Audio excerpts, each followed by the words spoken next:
Mesdames et messieurs, pour accueillir, ou plutôt pour passer à une autre phase de notre programmation, qui est le discours de circonstance. Bonsoir à tous. Nous saluons toute l'école qui nous présente à Soya. Nous saluons parents et professeurs qui accompagnent l'éducation de l'école. Et nous commençons par féliciter Nancy Lycée qui a fait un travail extraordinaire dans la tête de bibliothèque Michel Tardieu, qui chita dans quelle échange dans le numéro 36 et qui s'est base, qui s'est pas capable de dire espace jeunesse là, pas seulement dans la communication de l'école, mais dans tout le département. Moi, pas long, moi, j'ai aimé féliciter le comité d'organisation, moi, j'ai aimé féliciter et remercier Julia, et surtout, moi, j'ai aimé féliciter l'école finaliste. Nous connaissons déjà, même passé, pays bon pour rappeler que 4 écoles finalistes, d'abord, c'est le collège adventiste de Pétionville. On va rappeler.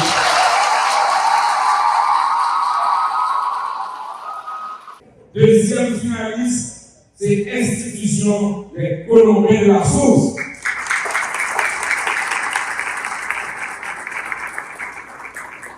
Troisième école finaliste, dans le concours de texte et d'éloquence sur les diverses, c'est le collège canado-haïtien.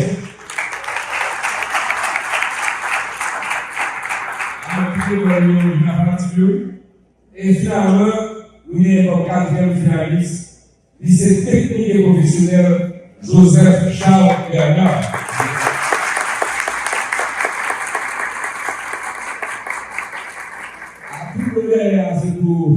C'est pour lycée technique et professionnel Joseph.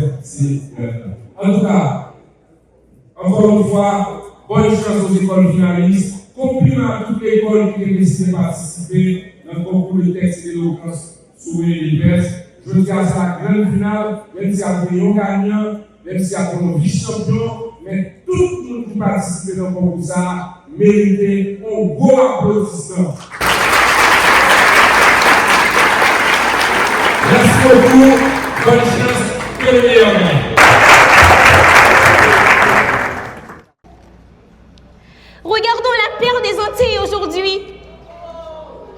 Son avenir paraît incertain, sombre, verrouillé par le désespoir. Le silence est partout, dans les rues désertes, dans les yeux de nos enfants, dans nos institutions muettes. Allons-nous rester dans ce mutisme alors que le monde entier nous reconnaît comme étant le premier peuple noir libre de ces terres? Allons-nous accepter d'être les zombies de système qui nous exploite encore? Non. Refuser le silence en ce 21e siècle, c'est le seul acte de liberté qui nous reste. Sortons de notre mutisme. Vous voyez ces chaînes qui m'enlacent? Elles revêtent un sens plus profond que du métal. Elles sont le symbole de nos pleurs, l'essence de nos peurs et le témoignage de notre refus de dire non au silence. C'en est assez! Je brise le silence de l'exploitation. Car comme l'a dit René Despestre, chaque homme est un destin en marche. C'en est assez! Je brise le silence de la soumission. Et enfin, je vous le dis, je brise le silence de la fatalité haïtienne. Sortons de notre mutisme, mesdames et messieurs. Soyons les maîtres de notre propre lumière. Car, comme l'a si bien dit René Despestre, ce génie de Jacmel, être libre, c'est d'abord refuser le silence.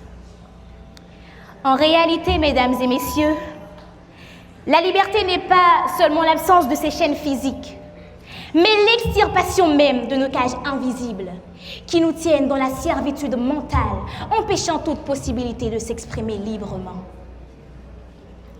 Que cette phrase conclusive de Despestre soit le leitmotiv de notre combat contre le mutisme. La liberté commence là où le silence s'arrête.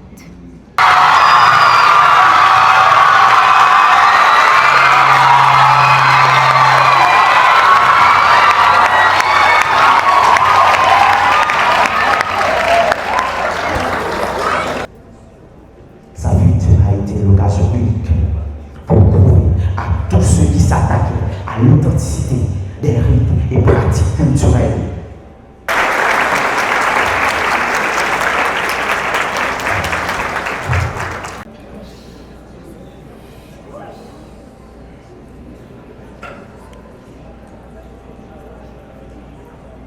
Mesdames, Messieurs, chers publics, Mesdames, Messieurs, chers jurés, vous êtes libres. C'est ce que l'on vous a toujours appris. La liberté, ce terme me fait rêver. Il évoque spontanément un sentiment d'ouverture, l'idée positive d'indépendance. On la présente comme l'absence de contraintes, pourtant, la réalité est plus complexe. Pour beaucoup, la liberté est un idéal à atteindre. Et de cette perspective, la question du point de départ s'impose. Prend-elle naissance en nous ou hors de nous? La liberté commence-t-elle dans la pensée ou dans l'action? À première vue, la liberté semble commencer dans la pensée. Aucun acte libre ne naît d'un esprit soumis. Avant de briser une chaîne, il faut d'abord refuser de la croire légitime. C'est de la pensée que l'homme s'autorise pour la première fois à dire non. Non aux évidences déposées, non à l'ordre établi. Et même dépossédé de tout, l'homme garde ce pouvoir. L'on peut enfermer un corps, surveiller des gestes et poser des règles, mais jamais totalement la pensée.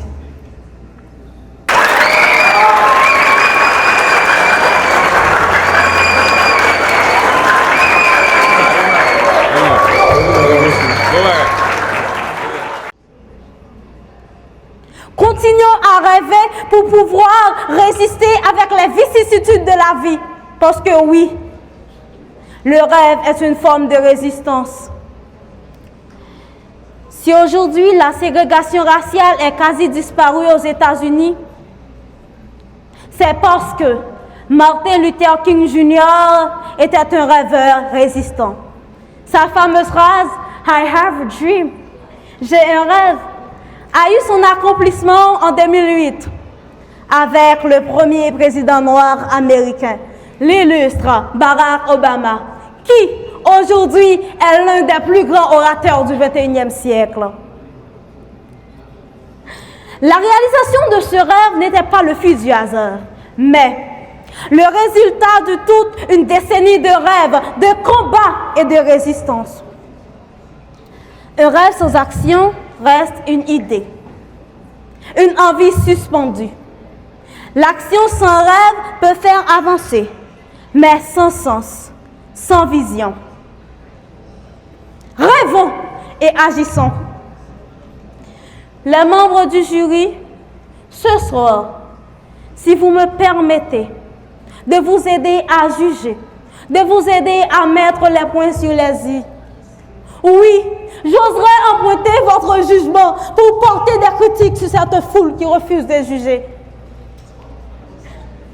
Et vous, oui, vous, qui me regardez, j'ai vu dans vos yeux une lueur d'espoir qui va vous aider à concrétiser ce rêve que vous caressez depuis belle lurette. Soyez audacieux.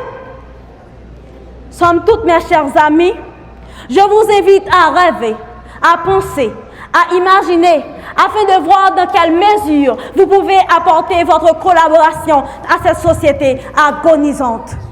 D'une voix forte et résistante, crions « Vive nos rêves! Vive nos rêves !» Merci à vous toutes et à vous tous.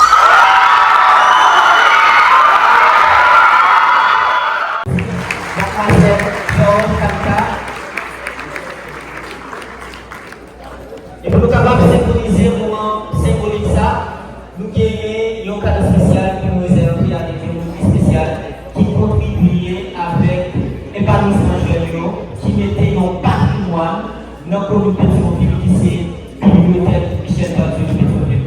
Donc, pour nous remercier, nous gagnons une belle plaque qui nous permet à percer à une spéciale ça. Donc,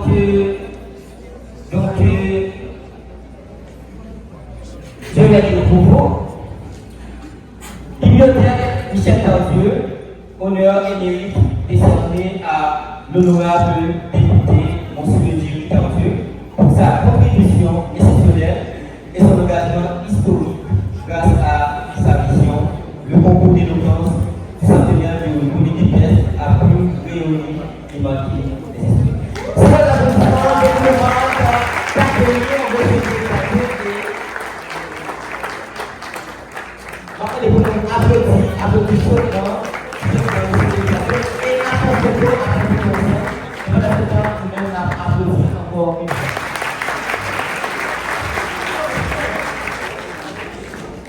Merci beaucoup. Merci. Donc, je laisse la parole à mademoiselle Annie et monsieur Dumas pour la proclamation. Merci beaucoup.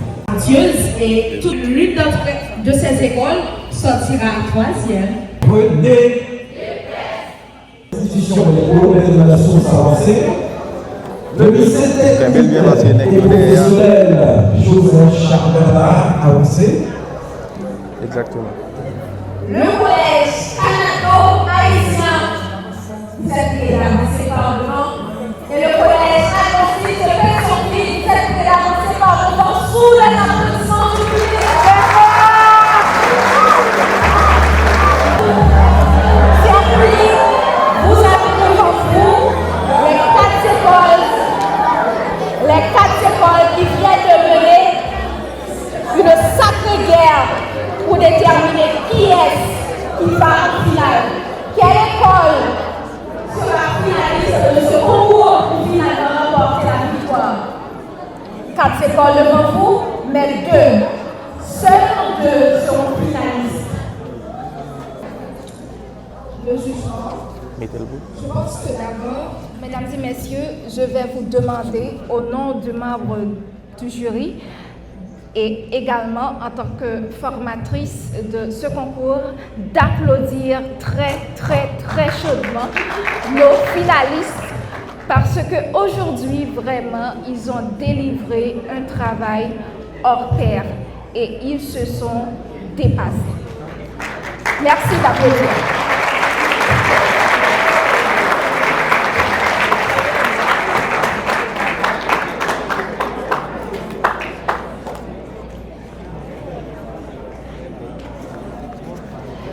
Alors, il a toujours été question de parler de la performance oratoire avant et je pense que toutes les équipes ont eu une performance oratoire assez intéressante. À part quelques remarques que j'ai omis de mentionner, je vous dis bonne continuation et ne vous arrêtez pas à ce concours. Il faut continuer à travailler parce que vous avez vraiment beaucoup de potentiel. Alors, merci d'avoir participé et je vous félicite. Qui l'école qui va porter première édition texte et le pensant. Pour les adventistes, on va demander pour nous appeler peut-être nous. Pour les Canadiens, on va demander pour nous appeler peut-être nous.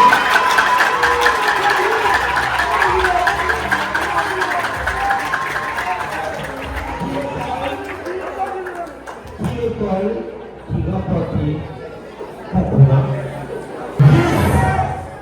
les champions et d'éloquence, c'est